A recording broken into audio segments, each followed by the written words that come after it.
Il est ce soir encore l'objectif numéro 1 des policiers français. L'étau semble s'être considérablement resserré. Maison d'arrêt de Villepinte en Seine-Saint-Denis samedi. Il est 16 h environ. 3 hommes se font passer pour des policiers et présentent une réquisition signée d'un juge d'instruction ordonnant l'extraction d'un détenu pour une garde à vue. Le document est faux, mais les agents pénitentiaires n'y voient que du feu et laissent partir le détenu avec les faux policiers. Il faudra 48 heures pour que les surveillants ne réalisent sa disparition, ne le voyant pas revenir de cette prétendue garde à vue. L'homme en cavale s'appelle Ilias Kerbouche, dit Ganito. Âgé de 20 ans, il a un casier déjà bien chargé, impliqué dans 12 affaires, notamment pour enlèvement, séquestration et vol à main armée. Il purge actuellement une peine de 7 ans de prison pour la violente agression en 2022 du chef étoilé du Georges V, Simone Zanoni, à son domicile. Soupçonné aussi d'avoir été l'année suivante la tête pensante du homejacking de Gianluigi Donnarumma. Un drame épouvantable. Un homme jette son bébé contre une télévision après une défaite à un jeu vidéo. Voici ce qu'il s'est passé. Ce jour-là, ce père de famille de 28 ans joue en ligne sur sa PlayStation 5. Après plusieurs défaites, il perd le contrôle. Pris de rage, il saisit le nourrisson et le projette contre la télévision. Au lieu d'alerter les secours, il contacte des connaissances rencontrées en ligne. Il leur avoue avoir craqué et perdu le contrôle. Il recouvre ensuite l'enfant d'une couette, puis quitte le domicile.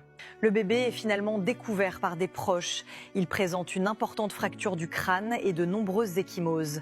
Transporté à l'hôpital, les médecins établissent un diagnostic lourd, lésions cérébrales irréversibles, troubles moteurs et visuels, dépendance permanente. L'enfant est désormais handicapé à vie. Devant le tribunal de Swansea, au Pays de Galles, l'accusé nie les faits. Le juge dénonce son égoïsme et son absence totale de responsabilité.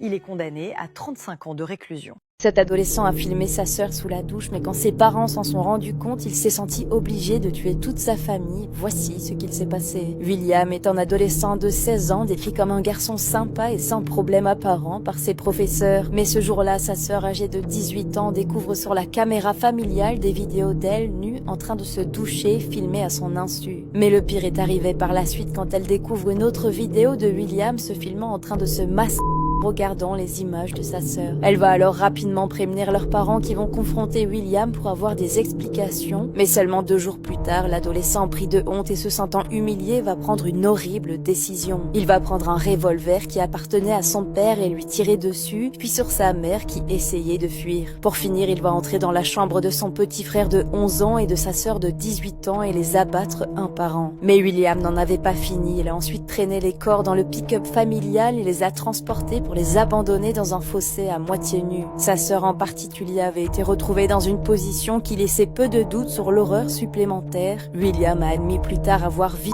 son corps après sa mort. Scène d'horreur. Une adolescente sèche les cours pour rejoindre 2 garçons rencontrés sur Snapchat. Elle subit l'horreur. Selon nos informations, la jeune fille de 16 ans a séché les cours pour rejoindre 2 adolescents rencontrés sur Snapchat. Ils se retrouvent à la Cité des Sciences à Paris. Mais rapidement, la rencontre dégénère. Les 2 mineurs, âgés de 13 et 17 ans, lui reprochent d'avoir cassé un bracelet et lui volent son téléphone. Les 2 garçons l'entraînent dans un box du parking souterrain du site. Sa victime va subir l'horreur.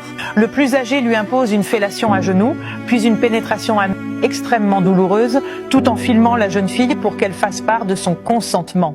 Puis les 2 jeunes garçons partent en courant, sans rendre le téléphone. Sur le trajet pour rentrer chez elle, la victime demande à un passant d'appeler la police. Grâce à une enquête minutieuse par la brigade des mineurs, les 2 suspects ont été identifiés 1 mois après. Les 2 adolescents, déjà connus des services de police, ont été mis en examen pour viol.